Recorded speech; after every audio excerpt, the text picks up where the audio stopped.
Rael, we're going to get started in 3 minutes. We're going to go through the whole program, and then we'll have some time for Q&A. If your question isn't answered, I will be in the corner when we're done, and please come find me, and we'll hope to get you the interviews and comments you're looking for. Just hang in for 2 more. Thanks so much.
Families in Minneapolis are mourning.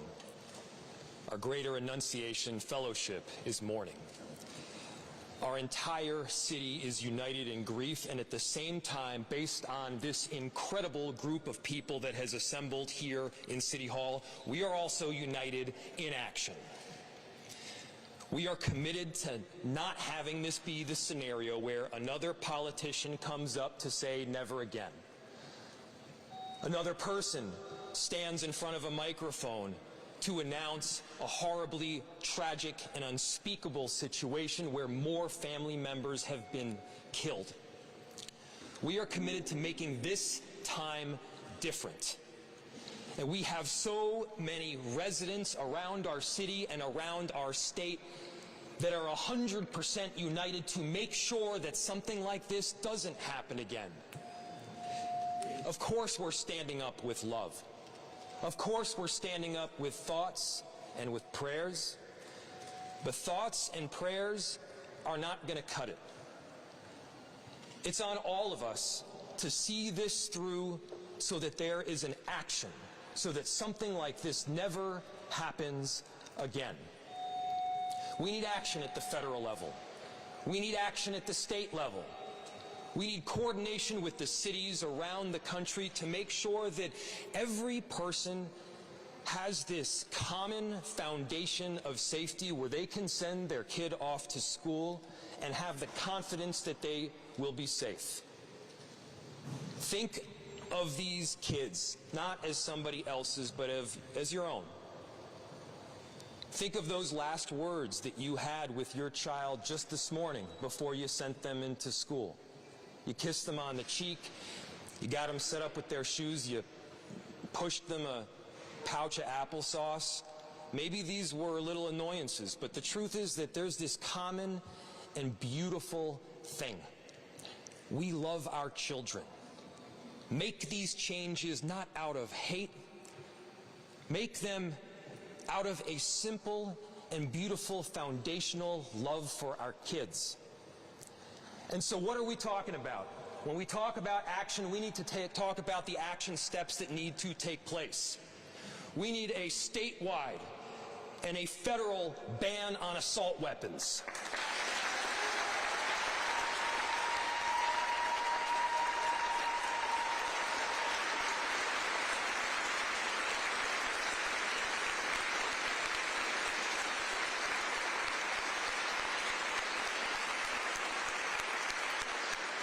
We need a statewide and a federal ban on high-capacity magazines.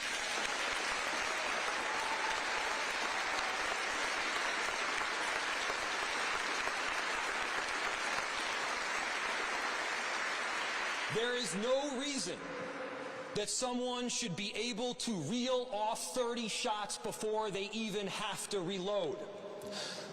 We're not talking about your father's hunting rifle here.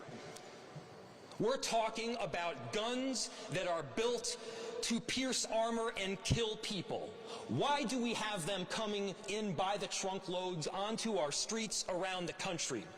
And this is not just about Minneapolis, because you can buy an assault rifle in Milwaukee, and that assault rifle is in Minneapolis by noon that very same day.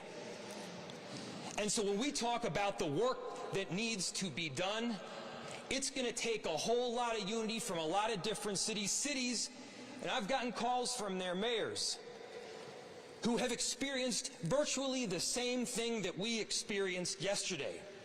And because we love our kids, because we love our families, because we love our constituents, we all have the obligation to act. And what you see here, you see federal congresswomen, you see we see our Minneapolis state delegation. You have council members from both Minneapolis and St. Paul. You have our sheriff. You have Moms Demand Action, Protect Minnesota, and every town all united and rallying around a common theme, which is keeping our cities and our country safe. And here's the thing. To the extent the federal government isn't willing to do it, to the extent a divided legislature prevents our state from acting, and by the way, I know that our Minneapolis delegation is on board with this work because they've been doing it. Thank you.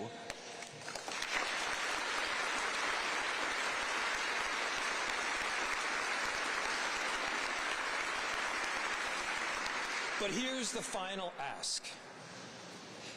To the extent other levels of government are either unwilling or unable to keep cities safe, let us do it ourselves. We are responsible for 435,000 residents that call Minneapolis home and many more that come and go. I think we'd be happy to ban assault rifles here in Minneapolis.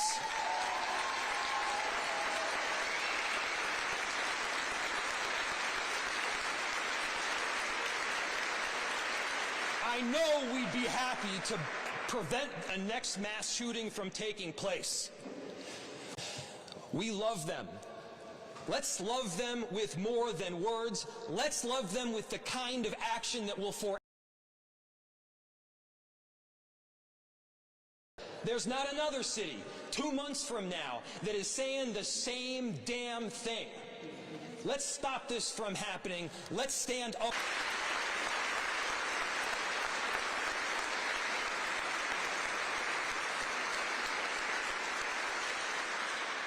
So it takes a whole team to pack this hall, to put these events together, but more importantly, to do the kind of long-term advocacy that results in change. I mentioned a number of groups that are here, and I have the honor, and please give her a very warm welcome, of welcoming up from Moms Demand Action, an exceptional volunteer in Leacondas.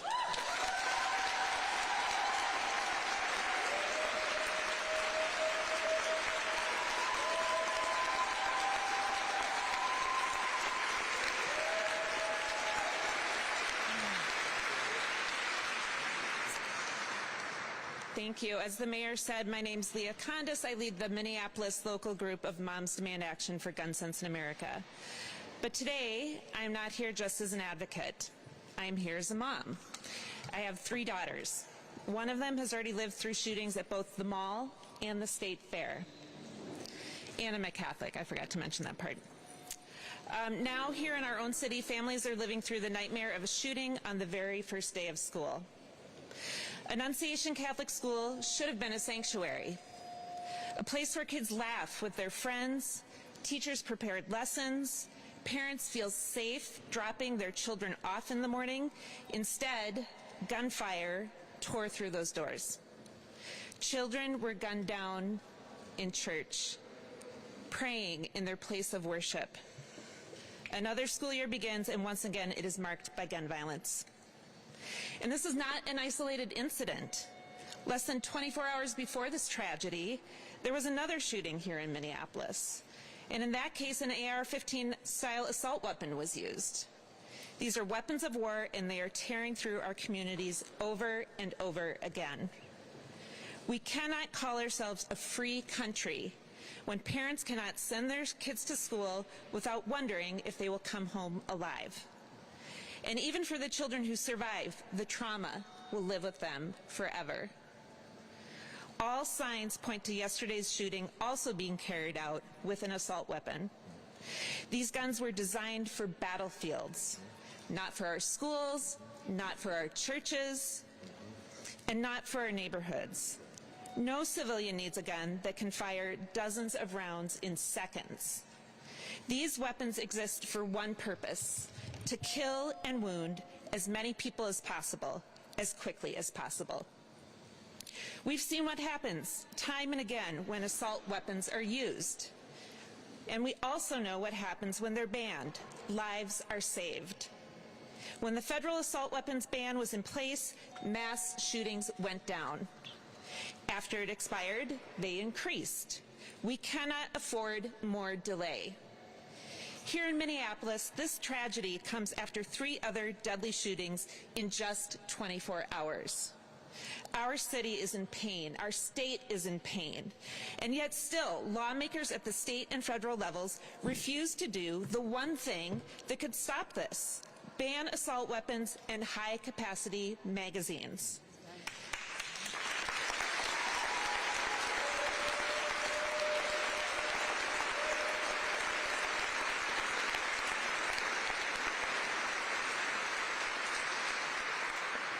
Sending kids to school should not mean sending them into a war zone. Enough is enough. Our children deserve better. Our teachers deserve better. Our communities deserve better. So today, on behalf of the families reeling from this shooting, and on behalf of every parent who lies awake at night wondering if their child is safe, we are demanding action. Minnesota must lead and Congress must follow. Ban assault weapons and high-capacity magazines. Get these weapons of war off our streets and out of our communities. Our kids cannot wait any longer.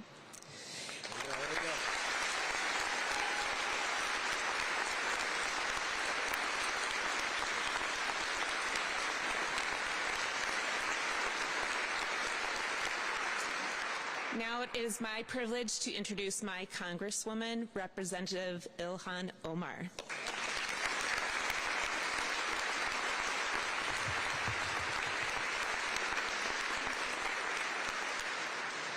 Thank you, Leah. As Leah said, it shouldn't be hard to ban assault weapons and high-capacity ammunition. What is hard is being a mother, having just dropped off your babies, just returning home to clean up the mess that was left after breakfast, getting rid of that cereal bowl, maybe the little bit of scrambled eggs that was left over, the half-drinking juice box. That should be hard.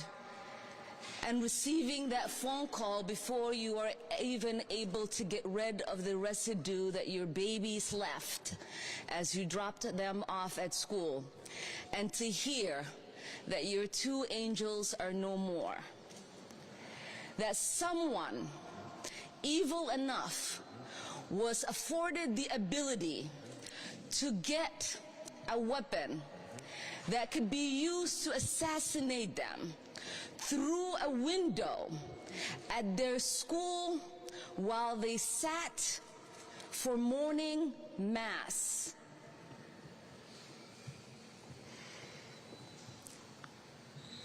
I do not know what society finds themselves in the place that we continuously find themselves since Columbine, that comes together in these moments of grief, that rightfully prays for the grieving families and victims, but does not come together to do whatever they can to make sure this does not happen again.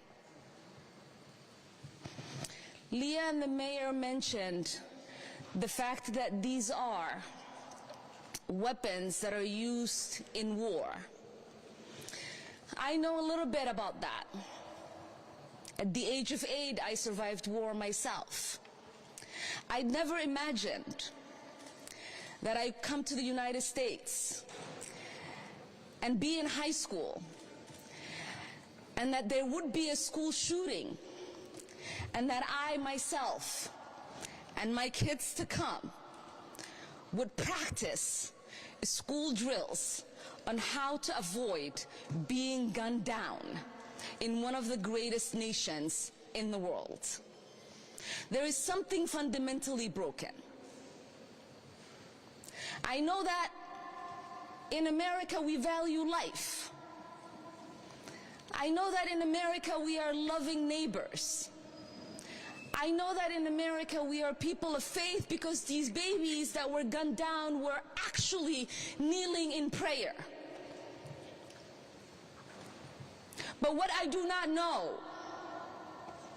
is why, uniquely in America, we have the capacity to not change what we know we can.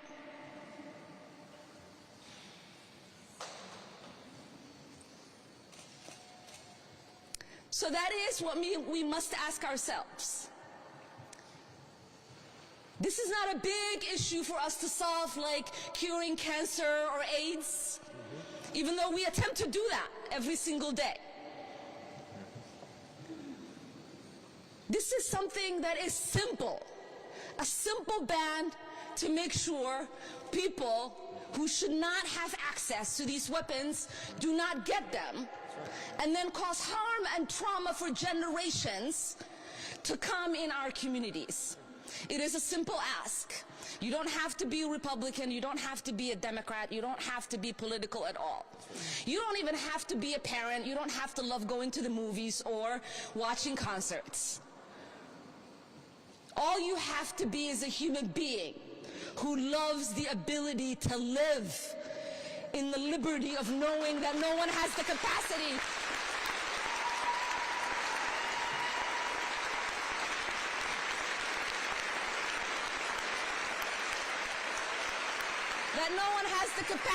to take your life in seconds with weapons that they shouldn't have access to. And I'm going to call on someone who understands the kind of damage that these kind of weapons could cause to a body, that also understands the trauma that children and families have to live with. This is Dr. Mark Golder, who used to be the former CEO of Children's Hospital and specializes in trauma. Because in this moment, if America has not woken up yet, they need to hear the real realities of what these damages look like in order for our hearts to continue to be softened and for our minds to start thinking about the solutions that we know are accessible to us.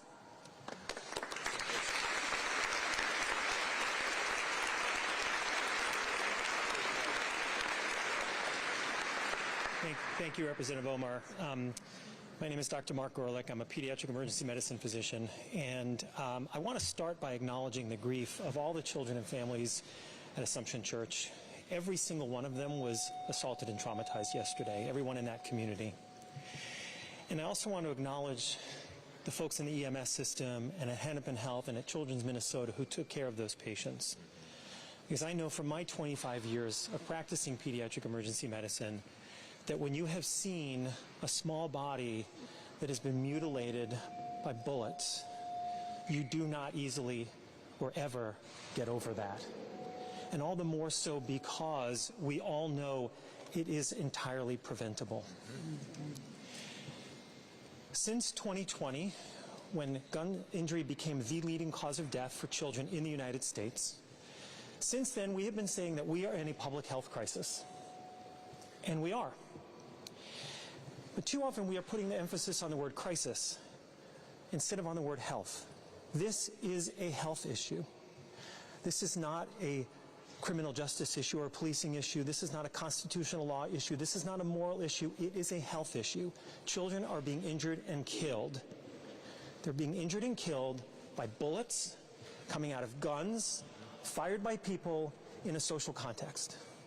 And a public health issue requires a public health approach. Centuries of public health research and experience tells us that we have to address all of those factors. In this case, starting with the lethality of the gun and the bullet. Now, the mechanics of this are pretty simple, as Representative Omar said. It's simple. More bullets fired with more force, more injury. Fewer bullets fired with less force cause less injury. It really is that simple. And it turns out the epidemiology and the public policy is also quite simple. There is extensive research showing that in jurisdictions with stronger gun safety laws and policies, including limitations and bans on semi-automatic weapons and high-capacity magazines, that in those jurisdictions there are fewer people who die of gun injury. Easy, right? So what we need is those actions. We need those laws because those laws will save people's lives, period. Those laws can and will save our children's lives. And so,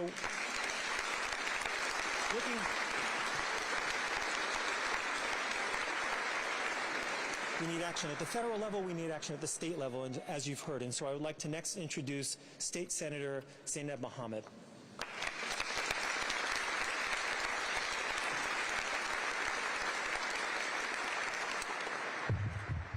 Okay. They're asking me to get lower so you can hear me. Speak louder? Okay, great. I want to thank everyone for being here today, including so many of my legislative colleagues. And I want to take the opportunity to call out few of them who are not here today but have been extraordinary on this issue, and some who are with us, including Senator Marty, Senator Latz, and Senator Gustafson. The list of us who demand action on this issue is large and growing every day. And because we cannot go back in time, the moment to act is now. What happened at Annunciation Catholic School yesterday was an attack against our beautiful Southside community, against all people of faith, and against humanity. As we have said already, and it must be repeated, offering prayers for the victims is not enough. These children in the church were in the act of praying. Some of us are privileged to be in a position to not only pray for peace, but to act on it and to create it. At the legislative level, we have taken steps to make our community safer, like red flag laws and enhanced background checks. We have and will continue to give law enforcement new tools. But the monsters who commit these horrific crimes and acts keep using the same tools. The same weapons of war turn up over and over at different shootings. High-powered, high-capacity rifles have killed thousands of Americans over the decades, and hundreds of children, including the ones yesterday. It makes me sick that our teachers and kids know what to do in the event of an attack, that they conduct drills to react when that awful moment comes.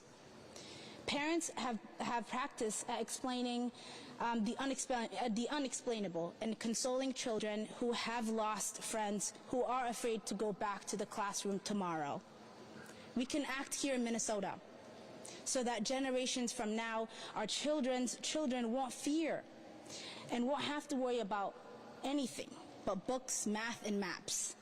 If the shooter had an ideology, it was one of hatred, of humanity.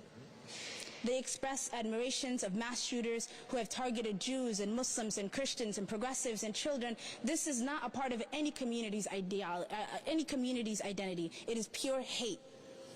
The targets of gun violence are too many to count. 2 months ago, it was our friends, Melissa Hortman and John Hoffman and their families, and dozens of other legislators, including me. On Monday, it was 7 people on the street in Minneapolis. Yesterday, it was kids in church. Who will it be tomorrow? How will we explain to them we did nothing to save them? We cannot shield our children with our eyes closed and hands behind our backs. When Martin Luther King was murdered, Bobby Kennedy quoted an ancient Greek poet who said that pain falls drop by drop upon our heart, and that in our despair against our will, through the grace of God, and it becomes wisdom. Our community feels pain, which we cannot forget, and we won't. We must find the wisdom and the strength to act to save each other and all future generations. Thank you.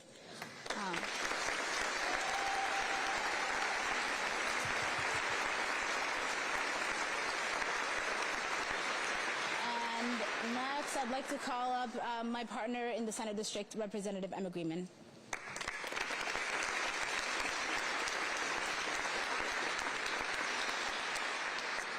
Well, I first want to say, I think on behalf of Senator Mohammed, Councilwoman Koski, we represent the beautiful neighborhood that Annunciation is part of. And thank you for the advocates, the colleagues, the community members here who are here, not just from Minneapolis, not just from the metro, from around the state, who understand what is happening. Our community is shaken and heartbroken. losing 2 kids, 17 injured kids and parishioners, and a whole community who this tragedy has reverberated out. I found out about this from neighbors who called and texted and who didn't know what was going on. They heard the barrage of bullets. Nobody should have to live through that. Nobody should lose their kids or family members over that, and communities shouldn't have to live like this. So for the last 24 hours, last day, we have been wrapping our arms around the community, around the families, around Annunciation Church, and everybody there. And I just want you all to know how important this community is. You know, this is the place where people go and give blood. It is where the very Jewish side of me got a Christmas tree. It is where Girl Scouts and sports teams, it is our entire community. And so when something like this happens, it is not just South Minneapolis, it is Richfield and in Bloomington, in the whole metro.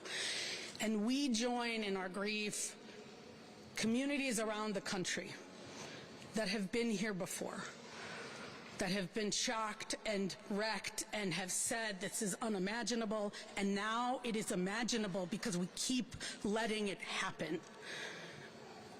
Enough is enough.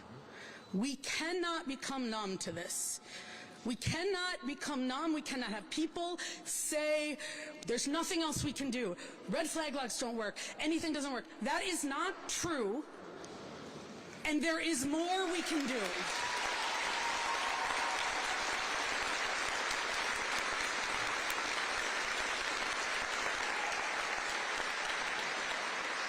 Today, we are talking about a school and a church, but we know across the country it is a school and a church and a concert and a grocery store and a movie theater and just going to work.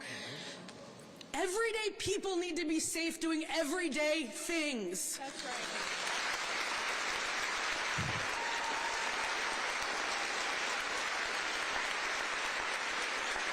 In Minnesota, we have been working hard to get this done, and we know that there's more to do, and we need elected officials, we need communities, we need everybody to demand this, because no longer can any elected official say, we will not take care of the guns that are killing our kids. No longer.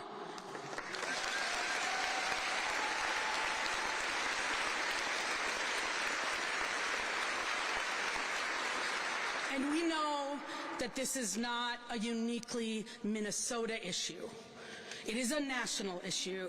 And as our Congresswoman Omar said over and over again, and has said, we need a national solution. So we are going to get to work here in Minnesota. We have been getting to work. Behind me, whether it's Representative Frazier, Representative Moeller, and many others that my colleague Senator Mohammed mentioned, have been working night and day, years after years. And we are going to get it done, but what we know is Washington has to solve this problem with us. Yes.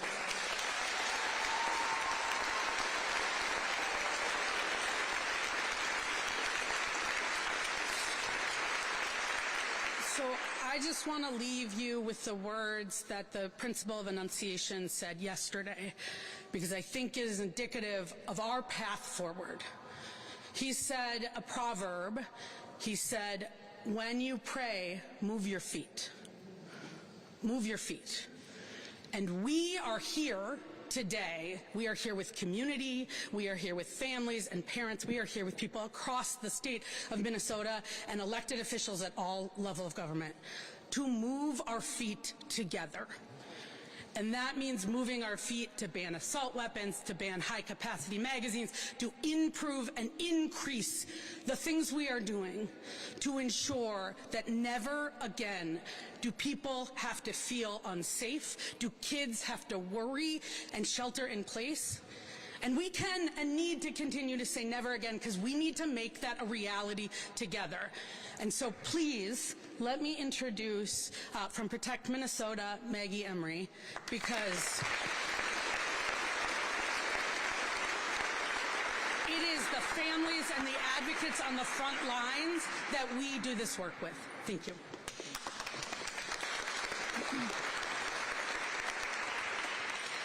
Good afternoon. My name is Maggie Emery. I'm the Executive Director of Protect Minnesota, which is the only state-based, statewide gun violence prevention organization in our state. I stand here today, once again, angry and heartbroken.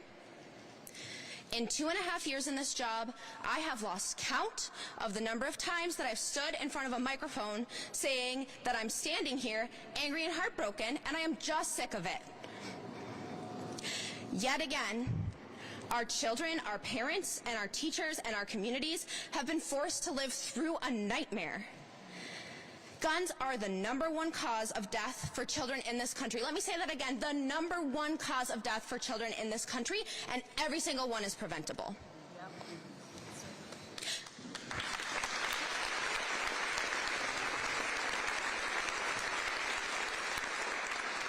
How many more times do we have to gather like this before we act? How many more times do the people here with me today have to stand up in front of news microphones and say, please let this be the last time, before it's actually the last time? And the thing about it is, we know what fuels this crisis. Assault weapons and high-capacity magazines designed to kill as many people as possible, and sometimes as many children as possible, as quickly as possible.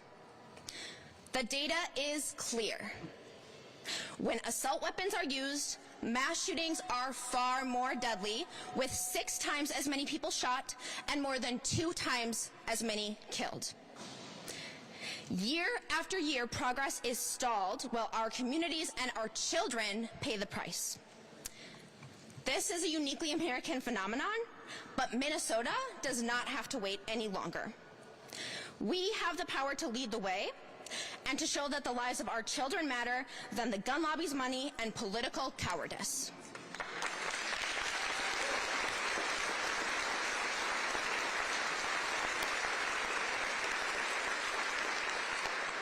Enough delay and enough excuses. It's time to ban assault weapons and high-capacity magazines and to finally put our kids' right to simply grow up ahead of everything else. Brady was not able to be here today, but they asked me to read a brief statement of support saying that Minnesota should finally join states around the nation that have said enough is enough and pass an assault weapons ban and a ban on large capacity magazines. And finally, I'd like to introduce our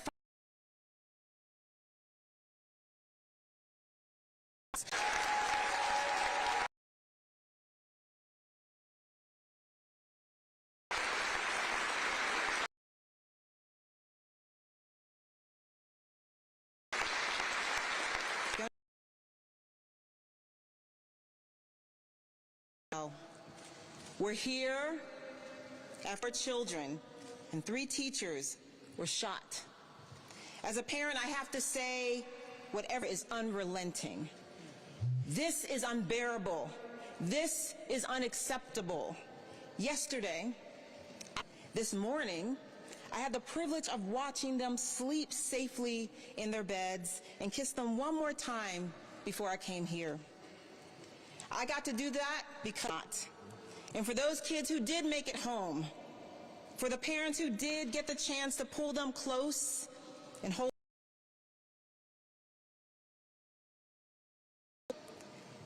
Right now, some parents are carrying unbearable grief. Some are carrying. If all you can do today is find a quiet moment and hold your children close because you still can, honor that. If you feel called to scream your anger into the streets, honor that too. If you need time to sit in the grief before you can get loud, take it. And when you're ready, that will be the right moment for you to act. But I do want to be clear, as many days yesterday, the shooter aimed an AR as possible through the windows of a church and opened fire. We've said it before, but clearly we need to say it again. Assault weapons are weapons of war. Period.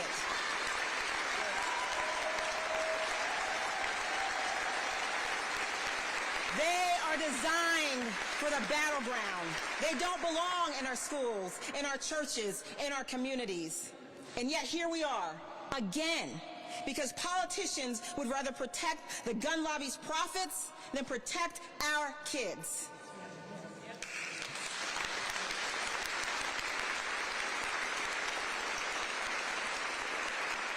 A 10-year-old boy had more courage hiding in a church pew while his friend shielded him with his body than I have seen from far too many lawmakers more beholden to a gun lobby than a child.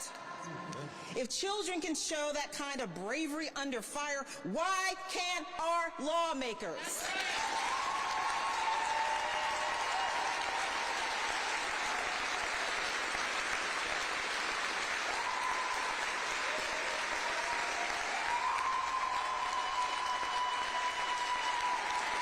I'm going to say it again, as it was said before me.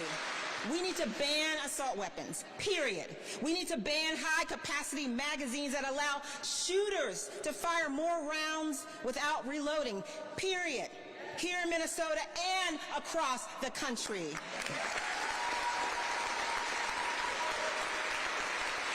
No more excuses. No more thoughts and prayers. Prayers didn't save those children as gunfire rang out while they were actually praying. Action would have. As a woman of deep faith and spirit, there are two things that are resonating deeply with me right now, and this is coming from my Christian tradition. The people who enter the kingdom of heaven are not those who claim to know God, but the one who does the will of my Father. Matthew 7:21. And faith by itself, if it does not have works, is dead. James 2:17.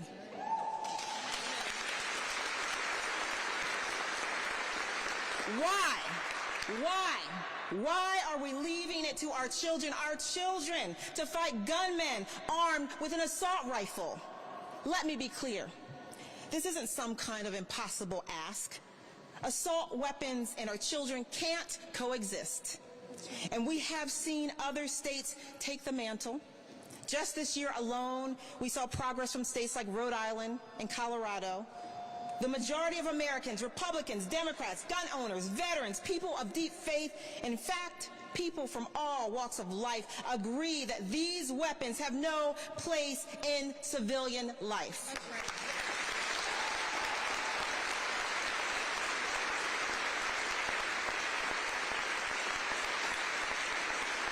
The only ones standing in the way?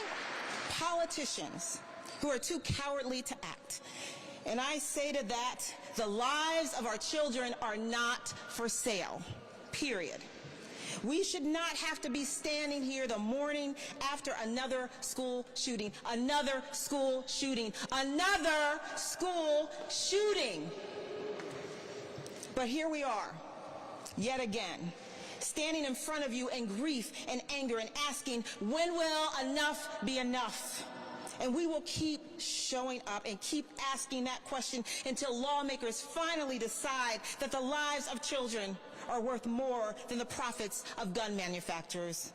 We owe our kids more than lockdown drills and ducking for cover in church pews.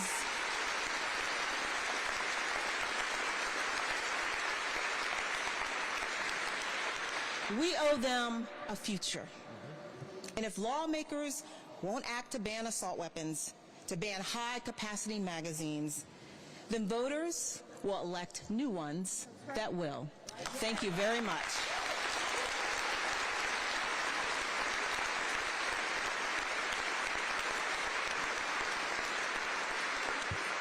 We're going to take about 3 or 4 questions. I know we're running a little over, and then we can do some pull-asides after. So please raise your hand if you have a question, and we ask that you direct your question to the speaker instead of generally.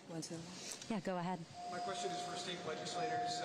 In 2024, when the DFL controlled the legislature, you were unable to pass an assault weapons ban that was proposed. Now the Republicans have divided control in the House. What makes you think practically that this could have any chance of passing next year?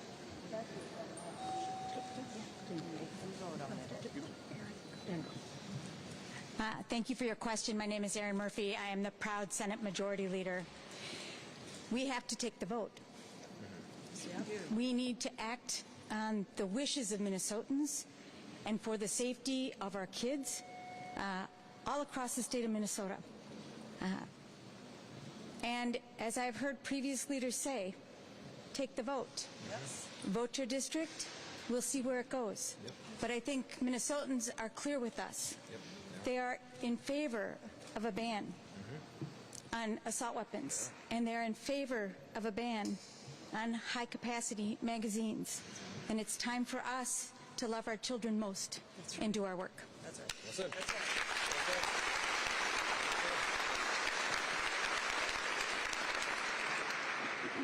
I think we should have in 2024. The thought at the time was that we hadn't acted on gun violence prevention to move it forward in our state in decades. We hadn't taken advances to try to protect our kids, our public, and we did take important action in 23 and 24. We enacted universal background checks and we enacted red flag laws, and those two bills are saving lives today.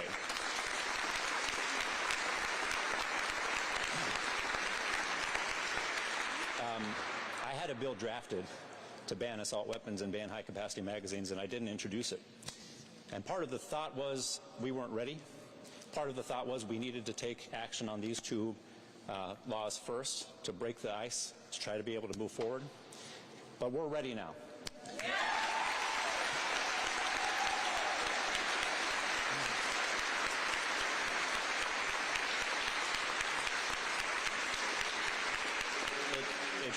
It shouldn't have taken tragedy coming to Minnesota to be ready. I have an 8-year-old who goes to school a mile away from Annunciation Church. It shouldn't have taken it coming to our communities for us to be ready to act. We should have been ready to act then, but we are ready to act now.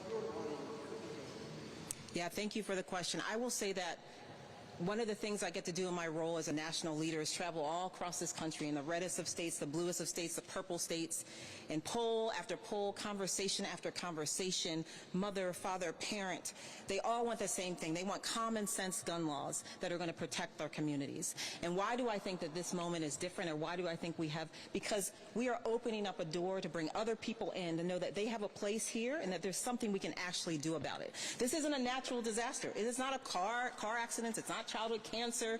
This is something that we can do practically. And so we have actually seen progress over the past decade in many states across this country. And we're going to keep pushing with my incredible Moms Demand Action and other leaders, Protect Minnesota, that's Brady, that stand up every single day, Giffords, to do this work. So we're not going to stop, political will or not, we're going to keep moving forward. That's how you make the change.